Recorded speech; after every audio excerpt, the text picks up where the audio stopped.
আসসালামু আলাইকুম। আমরা আজকে পরিবেশ রসায়নের সিকিউগুলো নিয়ে আলোচনা করব।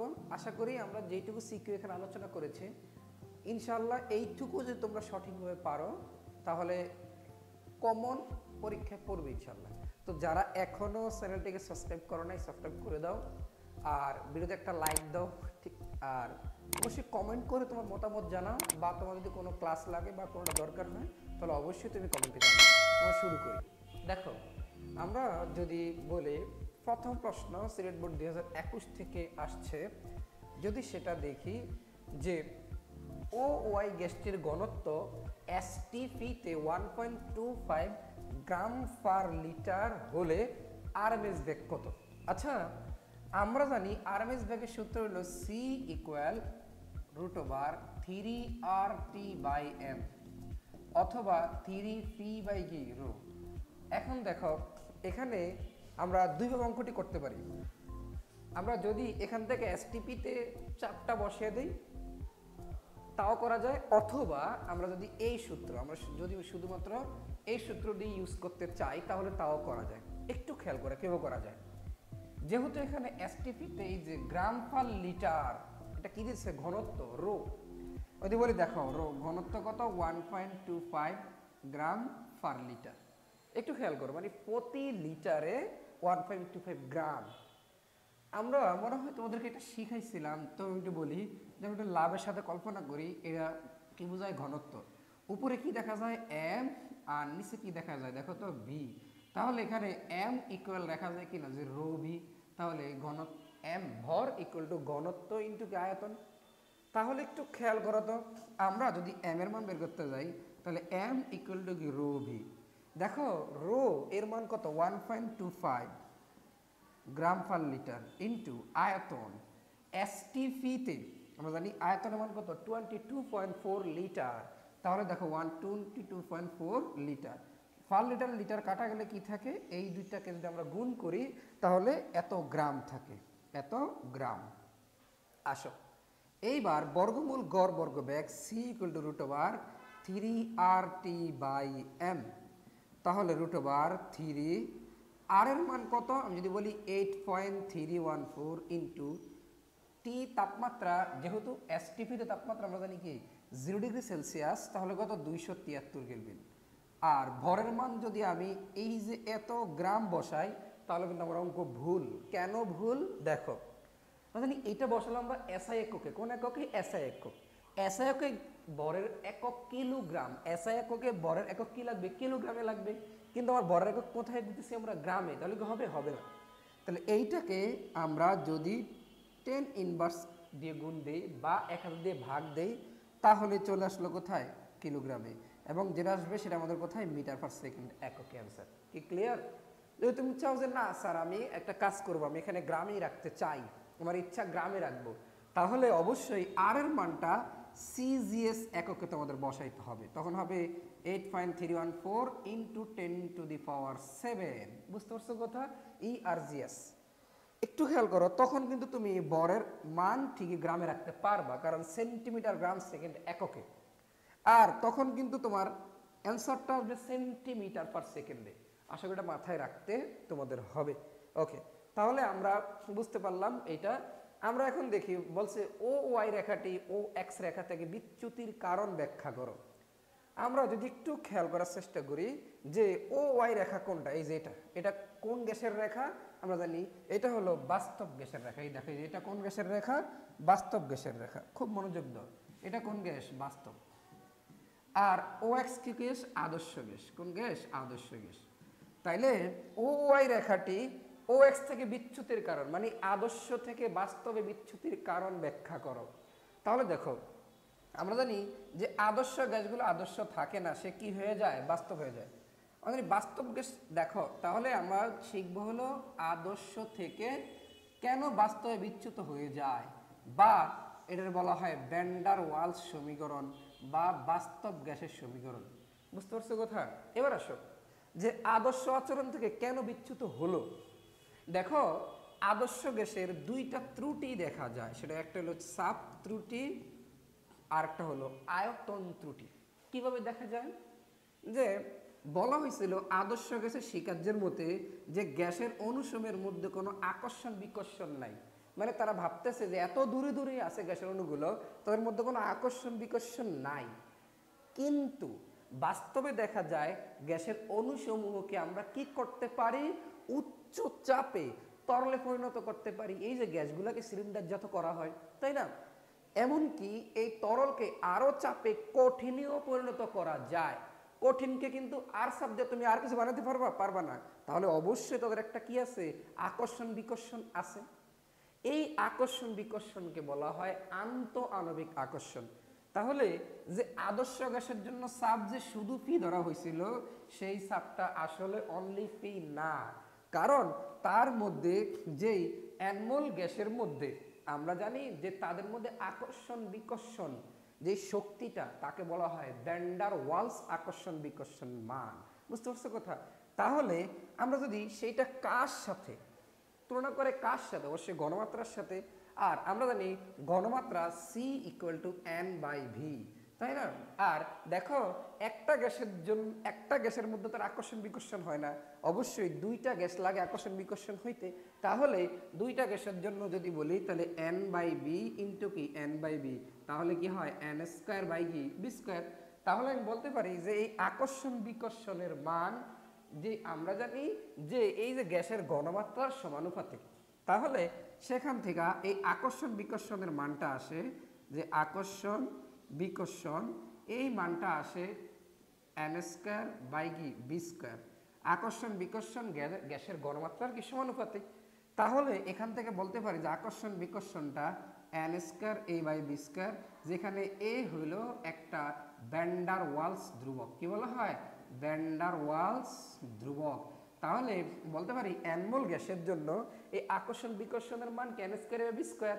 তাহলে সংশোধিত যে চাপটা, খেয়াল করো, সংশোধিত চাপ P equal P plus n square a by b square. আশা করি এইটুকু আমরা চাপ ত্রুটি বুঝতে পারছি। তাহলে মোরাল অফ দ্য স্টোরি কি, যে চাপ ত্রুটিতে বলা হয়েছিল গ্যাসের অনুসমূহের মধ্যে কোনো আকর্ষণ বিকর্ষণ নাই, এটা কে বলছিল? আদর্শ গ্যাসের স্বীকার্যতে বলা হয়েছিল। কিন্তু আমরা দেখতে পাই যে গ্যাসের অনুসমূহের মধ্যে আকর্ষণ বিকর্ষণ আছে, যা একেবারে কি না, একেবারে নগণ্য না। কারণ কোনো একটা গ্যাসকে আমরা উচ্চ চাপে নিম্ন তাপমাত্রায় তরলে পরিণত করতে পারি, এমনকি কঠিনেও পরিণত করতে পারি। আবার কঠিন থেকে কিন্তু আরো চাপ দিয়ে তরলে পরিণত করা যায় না। তাহলে অবশ্যই তাদের মধ্যে একটা আকর্ষণ বিকর্ষণ আছে। এই আকর্ষণ বিকর্ষণটা তার গ্যাসের ঘনমাত্রার উপর নির্ভর করে, তাই না? তাহলে আমরা যদি বলি ঘনমাত্রা সি কিন্তু কি এন বাই ভি, একটা গ্যাসের জন্য ঘনমাত্রা এন বাই ভি। আমরা জানি একটা অণুর মধ্যে আকর্ষণ বিকর্ষণ হয় না, কমপক্ষে দুইটা অণু লাগে, আর দুইটা অণুর মধ্যে আকর্ষণ বিকর্ষণের মান এন স্কোয়ার বাই কি বি স্কোয়ার। আকর্ষণ বিকর্ষণ ঘনমাত্রার সমানুপাতিক। আর যদি বলি আকর্ষণ বিকর্ষণ যদি সমানুপাতিক উঠা একটা ধ্রুবক আনা লাগে, এই একে বলা হয় ভ্যান্ডার ওয়ালস ধ্রুবক। তাহলে এই যে তারা ধরছিল আকর্ষণ বিকর্ষণ নাই, আসলে আকর্ষণ বিকর্ষণ আছে। তো এই আকর্ষণ বিকর্ষণের মান পি প্লাস এন স্কোয়ার এই বাই কি বি স্কোয়ার। সো আশা করি আমরা চাপ ত্রুটিটা বুঝতে পারছি। এইবার তারপরে আমাদের সেকেন্ড ত্রুটি হলো আয়তন ত্রুটি। কোন ত্রুটি বলো তো? আয়তন ত্রুটি। একটু খেয়াল করতে হবে যে আয়তন ত্রুটি, দেখো আয়তন ত্রুটি কি বলা হয়েছিল? বলছিল যে গ্যাসের অণুসমূহের নিজস্ব আয়তন গ্যাস পাত্রের আয়তনের তুলনায় অতি নগণ্য। কিন্তু বাস্তবে এই কথাটি পুরোপুরি সঠিক নয়, কারণ একই কথা, কোন একটা গ্যাসকে উচ্চ চাপে তরলে পরিণত করা যায়, এমনকি কঠিনে পরিণত করা যায়, কঠিনকে আবার তরলে পরিণত করা যায় না।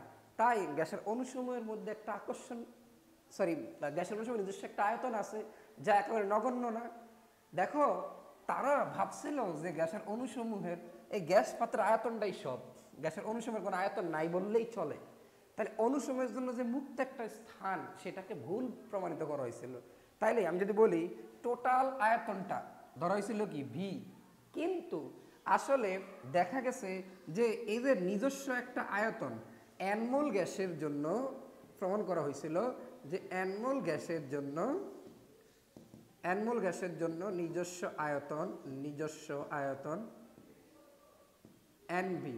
তাহলে আসলে অণুসমূহের জন্য মুক্ত স্থান বি মাইনাস কি এনবি। টোটাল আয়তন থেকে এই যে অণু তো যেখানে আছে সেখানে তার মুখ চলাচল করতে পারবে না, এটা বাদ দিলে তো মুক্ত স্থান পাওয়া যায়। তাহলে এটা হলো যে মুক্ত স্থান বা সংশোধিত আয়তন। তাহলে আদর্শ গ্যাসের সমীকরণ পিবি ইকুয়াল টু কি এন আর টি, আর বাস্তব গ্যাসের বেলায় কি হয় P plus n square a by V square. দেখো চাপ হয়ে গেছে P plus n square V square, আয়তন হয়ে গেছে V minus n b equal কি এন আর টি। এটাই হলো আমার, এই জন্যই কিন্তু দেখবা এই বাস্তব গ্যাস এই যে আকর্ষণ বিকর্ষণ না থাকলে এখানে থাকতো, কিন্তু আকর্ষণ বিকর্ষণ যেহেতু আছে, নিম্ন তাপমাত্রা ও উচ্চ চাপে এগুলা কই চলে যায়, উপরে বিচ্যুত হয়ে যায়। তো আশা করি সবাই বুঝতে পারছো এই প্রশ্নটা। আমরা এখন কথা বলবো রাজশাহী বোর্ড 2021 নিয়ে। দেখো এখানে কি লেখা আছে, যে সংকোচনশীলতা গুণাঙ্ক দেওয়া আছে, আর এখানে দেওয়া আছে যে স্টপ কর্ক খুলে দিলে গ্যাস মিশ্রণের মোট চাপ কত। তো এখানে দৃশ্যপট 2 এর আলোকে ব্যাখ্যা করার জন্য বলছে। আমি দেখার চেষ্টা করি, খেয়াল করার চেষ্টা করো দৃশ্যপট 2 এ কি কি লেখা আছে। বি গ্যাস আছে এখানে, খুব কেয়ারফুলি তাকাও, যে বি গ্যাস আছে যেখানে 500 মিটার মার্কারি, আর এখানে চাপ এটা, আর তাপমাত্রা 27 ডিগ্রি সেলসিয়াস। আচ্ছা যাই হোক, সেটা আমরা একটু দেখার চেষ্টা করি।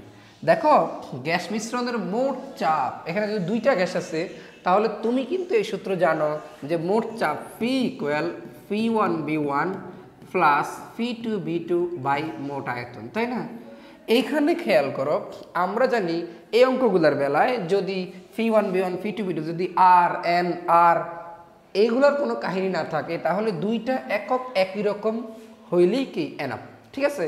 তাহলে আমার যদি P1 এর মানটা কত বলতো, 500 মিলিমিটার মার্কারি, আর আমার P2 কত দেখো তো, 200 মিলিমিটার মার্কারি। যেহেতু 2টা একক একই রকম, তাহলে আমার মোট চাপের মানটাও মিলিমিটার মার্কারি এককে আসবে, শেষ, কোনো সমস্যা নাই। এখানে আমি দেখতে পাইতেছি আমার আয়তন V1 ইকুয়াল টু কত, 200 মিলিলিটার, আর আমার আয়তন V2 ইকুয়াল টু কত দেখো তো, 300 মিলিলিটার। বলো তো কত, 300 মিলিলিটার। এইবার খেয়াল করো, 2টা 27 ডিগ্রি তাপমাত্রা দিয়ে দিছে, তাহলে বের করতে হবে 27 ডিগ্রি তাপমাত্রায়, তাহলে আমার যেটা বের হবে সেটাই অ্যান্সার। খেয়াল করো এখানে দৃশ্যপট 2, যেহেতু 2টা স্টার পর খুলে দিলে আয়তন কি হয়ে যাবে, তাহলে এই 200 আর 300 মিলে কত হয়েছে, 500 হয়ে যাবে, স্বাভাবিক কথা। তাহলে আমার মোট আয়তন বি ইকুয়াল টু কত, 500 মিলিলিটার। তাহলে আমার পি ইকুয়াল টু কি কত, তাহলে এখানে আমরা মানগুলা বসালেই অ্যান্সারটা চলে আসবে কোন এককে, মিলিমিটার মার্কারি এককে। আশা করি সবাই এটা বসানোটা দেখানোটা দরকার নেই, তবু একটু দেখাই। 200 ইন্টু V2 কত, 300, টোটালটা কত, 500। এখানে যা আসবে সেটা আমাদের কি অ্যান্সার, মিলিমিটার মার্কারি এককে। আশা করি সবাই বুঝতে পারছো। দেখো এখানে কি বলা হয়েছে, কোন সত্ত্বে এ গ্যাসটি বি গ্যাসের মতো আচরণ করবে, যুক্তি দাও।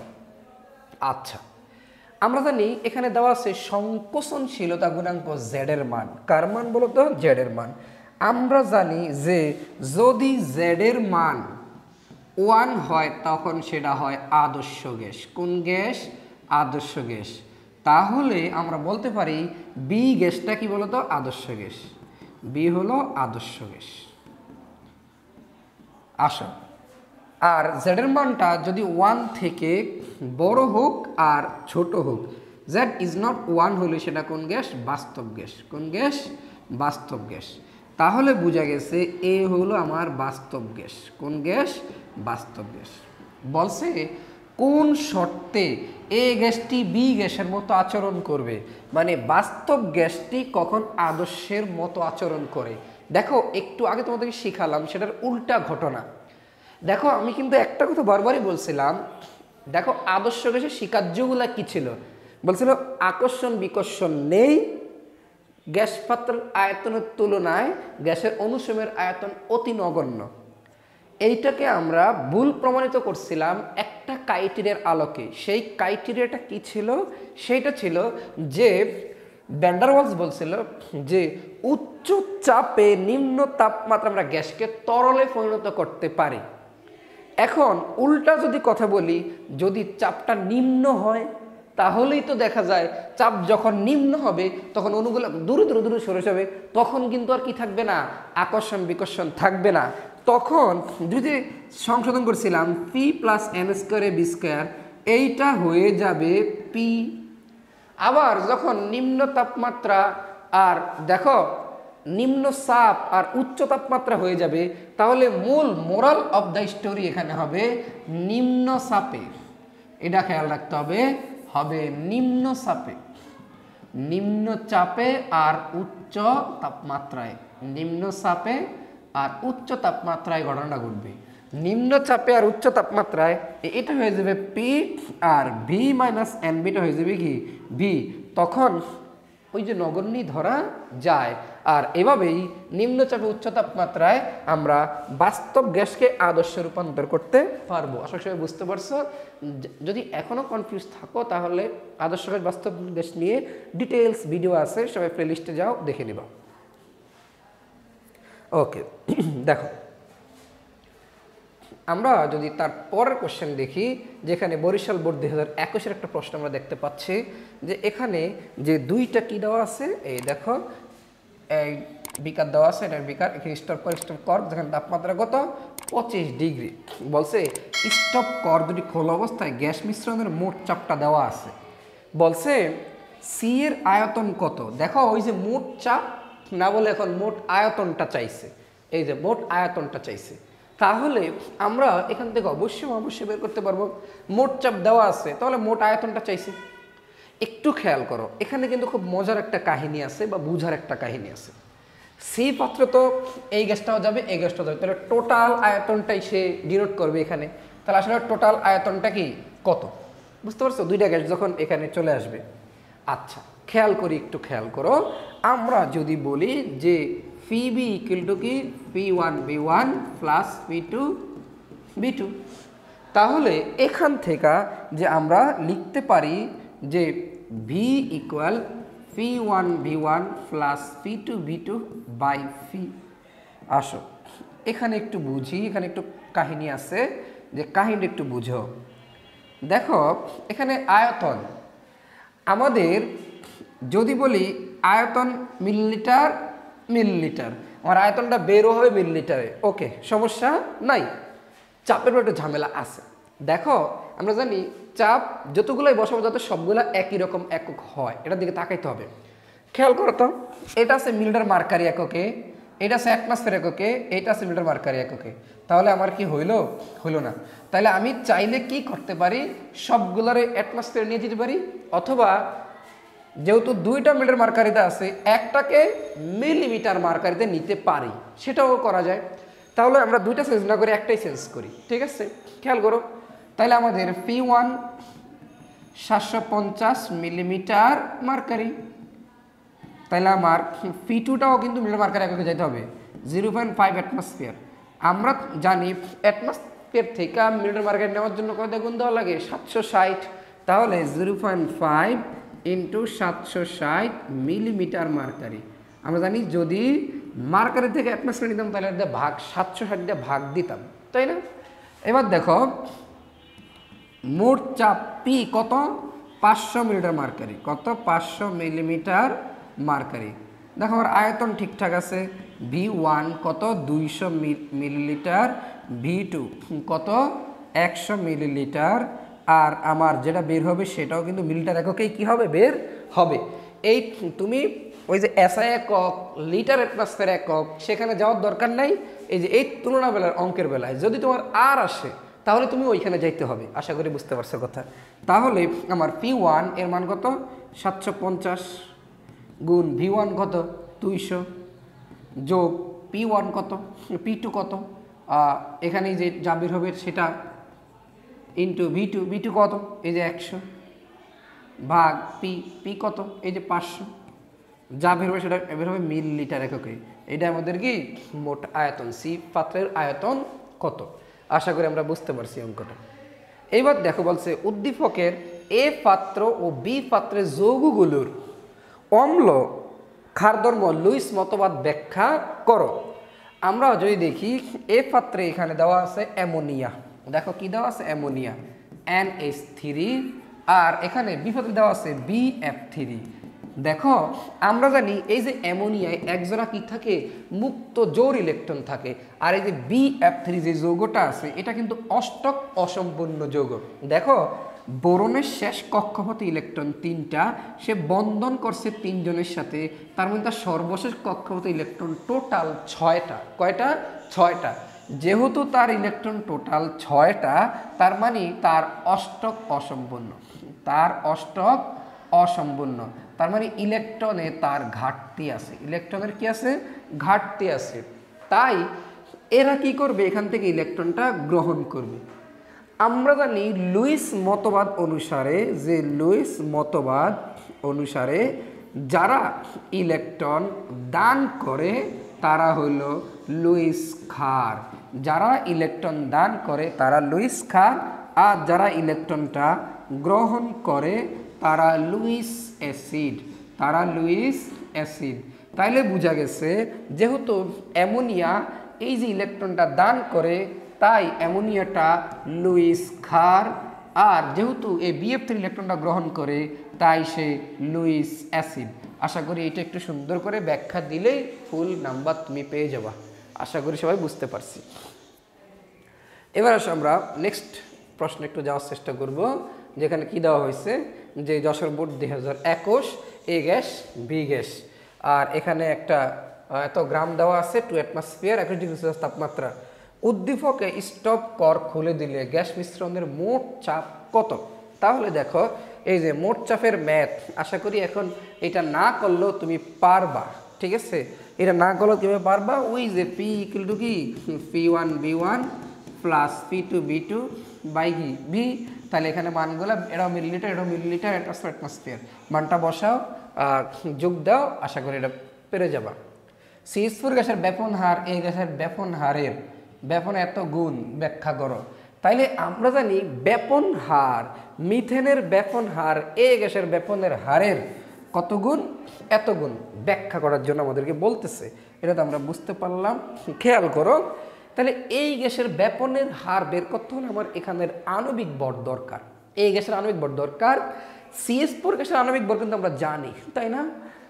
এইখানে খেয়াল করো, তুমি যদি আণবিক ভর এখানে বের করতে যাও তাহলে আমরা সবাই জানি যে এইখানে একটু খেলা আছে, খেলা বলতে বোঝাচ্ছি PB ইকুয়াল টু nRT অথবা W/m ইন্টু RT, বা আমার বের করতে হবে m এখানে গেলে m ইকুয়াল টু WRT/PB।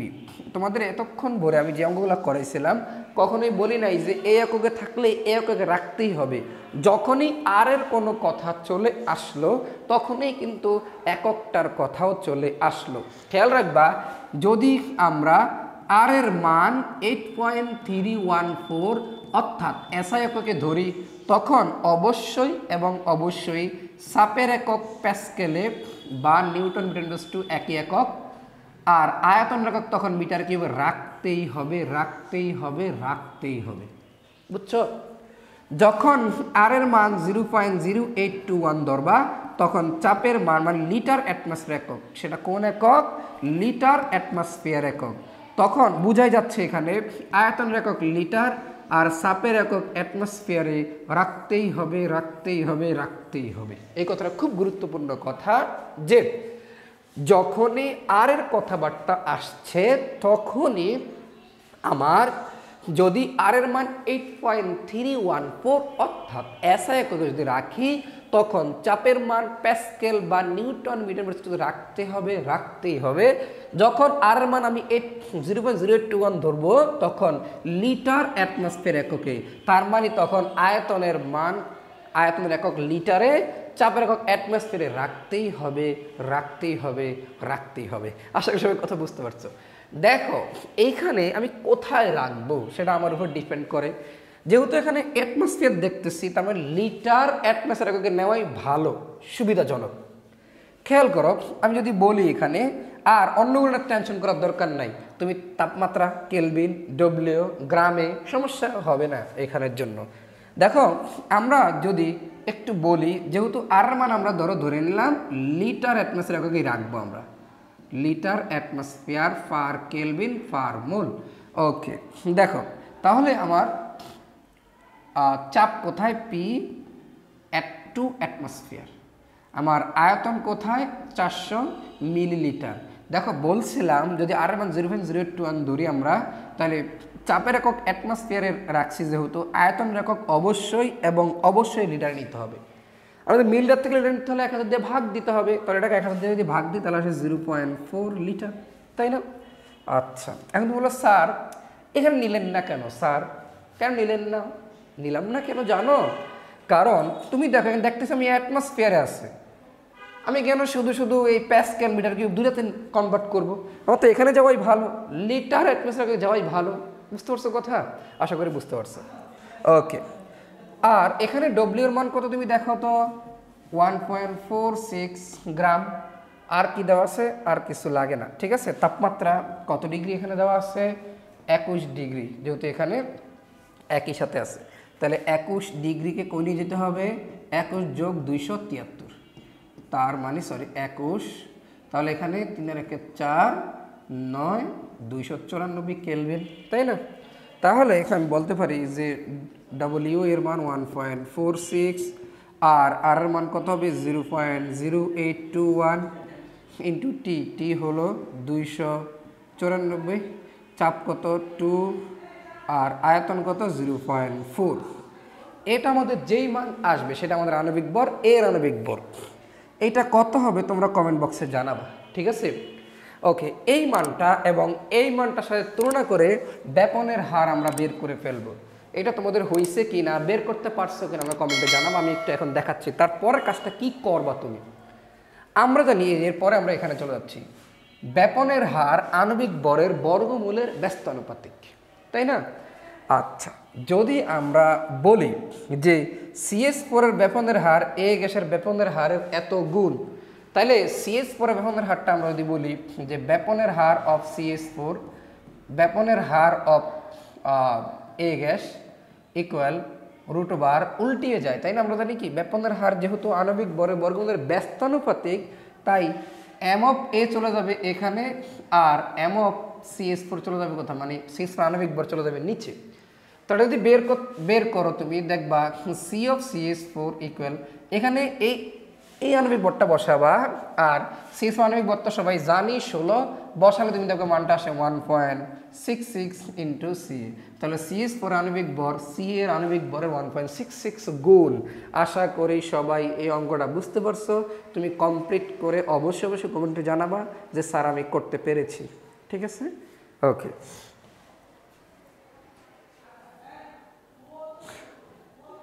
আচ্ছা দেখো আমরা এই অঙ্কটা একটু দেখার চেষ্টা করি যে এখানে কি বলা হয়েছে। এখানে দেখো বলা হয়েছে 2021-এর প্রশ্ন, ভি আর 1/পি দিলে আমরা জানি কি হয়, সোজা হয় যেহেতু তাপমাত্রা স্থির, তাহলে বয়েলের গ্রাফ এটা। বি আর টি যখন তাপ স্থির তখন অবশ্যই এটা চার্লসের গ্রাফ, সবাই জানো। চিত্র 1 ও 2 এর আলোকে ফিভিগ্রেনের সূত্রটি প্রতিপাদন করো। 1 হলো বয়েলের সূত্র আর 2 হলো কি চার্লসের সূত্র। এটা তোমরা একটু ভালো করে দেখে নিও প্রতিপাদনটা, আমি একটু শর্টকাট বলে দিই। আমরা জানি বয়েল, চার্লস, অ্যাভোগাড্রো তিনটা সমন্বয় সূত্রতে এটা চলে আসছে, তাই না? আমরা জানি বয়েল সূত্র ফি সমানুপাতিক, যেখানে টি স্থির, তাপমাত্রা স্থির থাকলে কোনো গ্যাসের আয়তন তার চাপের ব্যস্তানুপাতিক। আর যদি আমি বলি চার্লসের সূত্র, যখন পি স্থির, চাপ স্থির থাকলে কোনো গ্যাসের আয়তন এর তাপমাত্রা সমানুপাতিক। আর চাপ ও তাপমাত্রা দুইটাই স্থির থাকলে কোনো গ্যাসের আয়তন এর মূল সংখ্যার সমানুপাতিক। এই তিনটাকে যদি একসাথে করি, বি সমানুপাতিক, এই যে টি আর এম উপরে আর নিচে কি থাকে? পি থাকে, বা আমি ফি বি সমানুপাতিক কি বলতে পারি? N T. আর আমি যদি এখানে সমান দিই তাহলে সমানুপাতিক ধ্রুবক বলা যায় আর, তাহলে আর এন টি বা ফি B equal to n R টি। আমি একেবারে শর্টকাট লিখে দিলাম, তোমরা অবশ্যই তোমাদের গাইড থেকে, বই থেকে দেখে একটু বিস্তারিত দেখে নিবা। আশা করি সবাই বুঝতে পারছো। বলছে বাস্তব গ্যাস কোন পদার্থ চিত্র, কেন পদার্থ চিত্র সমন্বয় সূত্র মেনে চলে না? আমরা জানি এই যে চিত্রদের যে সমন্বয় সূত্র, সেটা হলো কার সূত্র বলো তো? আদর্শ গ্যাসের সূত্র, P V equal to n R T, equal to n R T. আমরা জানি ওই যে চাপ ত্রুটি আর আয়তন ত্রুটি, এই দুটা ব্যাখ্যা দিবা। একটু আগের স্লাইডে আমি পড়াইছিলাম যে পি হয়ে যায় P plus n square a by b square, V হয়ে যায় V minus n b equal to n R T, এই জন্যই কিন্তু যে বাস্তব গ্যাসের সমীকরণ কিন্তু এইটা, বাস্তবের সমীকরণ কিন্তু এইটা না, এটা কোন সমীকরণ? আদর্শ গ্যাসের সমীকরণ। কারণ আদর্শ থেকে বাস্তব গ্যাস কি হয়? বিচ্যুতি দেখায়। কেন দেখায় সেটা আমরা কিন্তু আগে আলোচনা করে ফেলেছিলাম, আশা করি সবাই বুঝতে পারছো। বুঝছো কিনা কমেন্টে তুমি অবশ্যই আমাকে জানাবা। ওকে, আমরা চলে যাব তারপরের প্রশ্নে। দেখো এখানে দেওয়া আছে, এটা আশা করি সবাই জানো, একেবারে সুন্দর করে জানো। আমি একটু বলি, খেয়াল করার চেষ্টা করো। তো এখানে দেখো ঢাকা বোর্ড 2022 প্রশ্ন, স্টপ কর খোলা অবস্থায় গ্যাস পিস্টনের মোট চাপ নির্ণয় করো। তুমি ইনশাল্লাহ এটা সবাই পারবা, কারণ মোট চাপ ওই যে পি কিন্তু খেয়াল পড়ছে বলো তো, P1 B1 plus P2 B2 by কি বি, তাই না? এখানে সুন্দর করে যেহেতু একক সবগুলো একই রকম আছে, আর দুইটা যোগ দিবা, বসিয়ে দিবা। উদ্দীপকের গ্যাসের মধ্যে কোনটির ব্যাপনের হার বেশি? আমরা জানি দুইটা গ্যাসের মধ্যে এই ব্যাপনের হার বেশি না কম সেটা আসলেই তুমি কি বের করবা? অবশ্যই এবং অবশ্যই আণবিক ভর বের করবা। যার আণবিক ভর কম তার ব্যাপনের হার বেশি। আমরা যদি একটু খেয়াল করি, এখানে যদি আণবিক ভর বের করতে যাই, সবাই এটা কিন্তু ভালোভাবেই তুমি জানো যে একটু আগেই মাত্রই আমরা শিখালাম যে ফিবি ইকুয়াল NRT বা PV equal W/M into RT বা M equal to WRT by PV. একটু মনোযোগ দেওয়ার চেষ্টা করো তো তুমি, যে এখানে আমার যদি এইটার কথা বলি, যে এখানে আমরা মিলিমিটার মার্কারি, খেয়াল রাখবা মিলিমিটার মার্কারি থেকে আমার অ্যাটমসফিয়ার নেওয়া সবচেয়ে সহজ, এই জন্য আমরা অ্যাটমসফিয়ারে নিয়ে যাবো এটাকে। তাহলে sub P equal to 760 millimetre mercury. তোমরা সবাই জানো মিলিমিটার মার্কারি থেকে অ্যাটমসফিয়ারে নেওয়ার জন্য 760 দ্বারা ভাগ দিতে হবে। 760 ভাগ 760 অ্যাটমসফিয়ার, তাই না? মিলিমিটার মার্কারিতে যদি 1000 মিলিমিটার মার্কারি তুমি 760 দ্বারা ভাগ দিতা, তাই না? চলে আসলো 1 অ্যাটমসফিয়ার। যেহেতু অ্যাটমসফিয়ার এককে, তাহলে আর এর মান কত দিতে হয়? 0.0821 litre atmosphere per kelvin per mole. Okay, তাহলে আয়তনটা অবশ্যই অ্যাটমসফিয়ার নিলে আয়তন লিটারে নিতেই হবে বলছিলাম। তাহলে এখানে কত? 500 মিলিলিটার। তো এটাকে যদি আমরা 1000 দিয়ে ভাগ দিই তাহলে হয় 0.5 লিটার। তারপরে দেখো W কত? 0.540 গ্রাম, আর আমাদের M ইকুয়াল টু কত? তাহলে আমরা যদি এখানে মানগুলা বসানোর চেষ্টা করি, এখানে চলে আসে 0.450 ইন্টু আর এর মান 0.0821 ইন্টু টি, তাপমাত্রা কত বলো তো? 27 ডিগ্রি সেলসিয়াস মানে 300 কেলভিন। আর চাপ কত? এই যে 1 ইন্টু আয়তন কত বলো তো? এই যে 0.5। তাহলে এখানে একটা M বের হবে গ্রাম। আবার এই সেমভাবে এখান থেকেও একটা M বের করতে হবে। আমরা জানি যার আণবিক ভর কম তার ব্যাপনের হার বেশি। তাহলে এখানে বের করে দেখবা যার আণবিক ভরটা কম আসবে তার ব্যাপনের হার কি হবে? বেশি হবে। আশা করি সবাই বুঝতে পারছি এই প্রশ্নটাও। আচ্ছা দেখো দিনাজপুর বোর্ড 2019 এই প্রশ্ন দেখার চেষ্টা করি। দেখো প্রশ্নটি কিভাবে দেওয়া আছে একটু দেখি আমরা। বলছে 27 ডিগ্রি তাপমাত্রায় ওয়াই গ্যাসটির আরএমএস বেগ নির্ণয় করো। তো ওয়াই গ্যাসটা আমরা দেখি, ওয়াই গ্যাস কোনটা? এই যে এটা। একটু খেয়াল করো, প্রশ্নটা খুব সুন্দর দেওয়া হয়েছে। বলছে ওয়াই গ্যাসটি চুনা পাথরের বিয়োজনে উৎপন্ন হয়। সবাই জানো চুনা পাথরকে ক্যালসিয়াম কার্বনেট CaCO3, ঠিক আছে? CaCO3 এটাকে যদি আমরা বিয়োজিত করি তাহলে উৎপন্ন হয় calcium oxide plus carbon dioxide. আমাদের গ্যাস কিন্তু এইটাই, তাই না?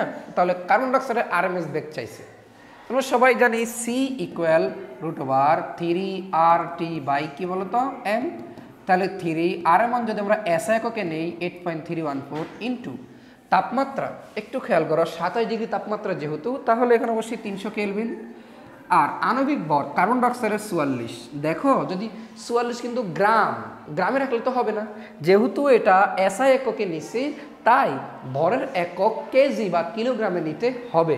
তাহলে এখানে 1000 দ্বারা কিনতে হবে, ভাগ দিতে হবে।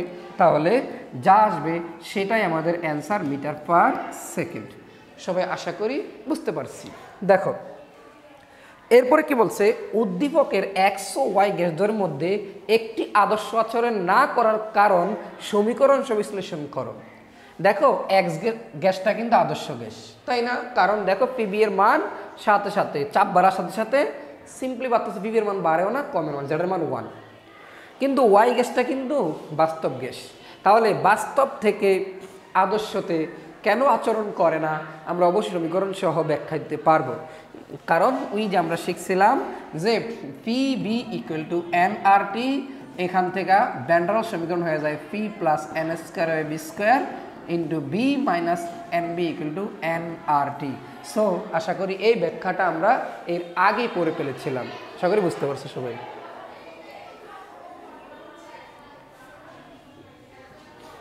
এবার দেখো একটু খেয়াল করার চেষ্টা, ঢাকা বোর্ড 17 এই প্রশ্নটা দেখার চেষ্টা করি। এখানে কি বলা হয়েছে যে গ্যাসদ্বয়ের রেখাচিত্র আনুভূমিক না হয়ে বক্র হয় কেন?